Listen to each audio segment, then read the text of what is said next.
You gotta give up McDonald's. You know, I mean,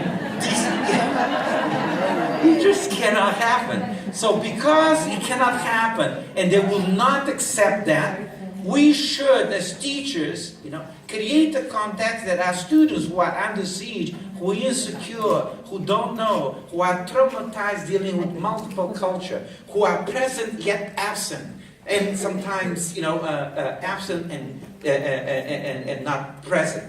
And so we need to be able to work with them that in teaching structures, very, very important. I am a linguist. Teaching structure is very important, but beyond teaching structures, you got to engage them, you see, in the humanization of the atmosphere of teaching, so they become motivated to want to be an English teacher, because you know that without motivation, no one is learning any language.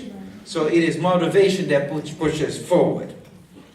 So then, ESL teachers, in my view, by the very postures that they are intellectuals, they should be intellectuals, they need to deconstruct the role of language in the creation, sustenance, and the reproduction of the school to prison and to grave pipeline, which has become the main principle that informs and also deforms the anti-transformative corporate school reform in Boston public schools, for example, all over the country. What I mean by that students spend, and teachers, most of the day of teaching, you know, preparing students to take high-stake testing. As a result, the dropout rate has shot up, you know, the learning down, the motivation totally paralyzed, and then our students then drop out. And then if you say, Leonardo, you're exaggerating, and this they will never publish. The only reason I know, because I was writing a proposal for the school system, and I had to deal with dropouts, I have to have the concrete, real data. They don't publish dropout after before 10th grade. So in the 7th and 6th grade, Latino students in Boston, Puerto Ricans, and Dominican Republic students, these are the two major populations, they drop out at the rate of 60 to 65%.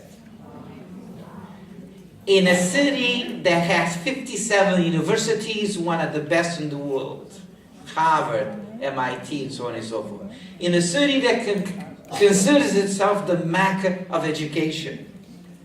You know, that city cannot educate Latino students, and these students, when they drop out, they don't even have the skills to work at McDonald's because they have to deal with computers, and then they are put in situations that are almost coerced to commit petty crimes, that they are now in the prison pipeline, that never get out of it.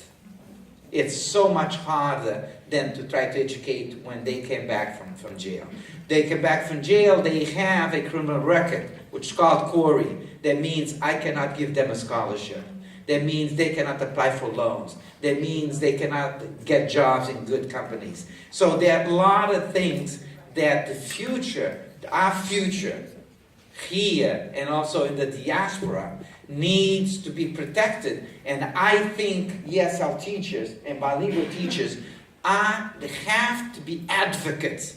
Beyond teaching ED and INGs and so on, you get to advocate. You get to fight along with that.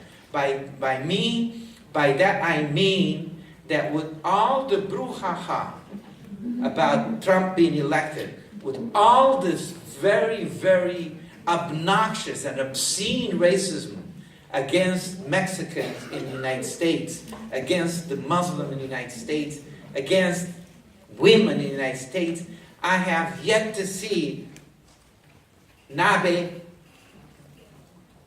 Tessel, mounting, an advocacy campaign to protect students. We cannot just teach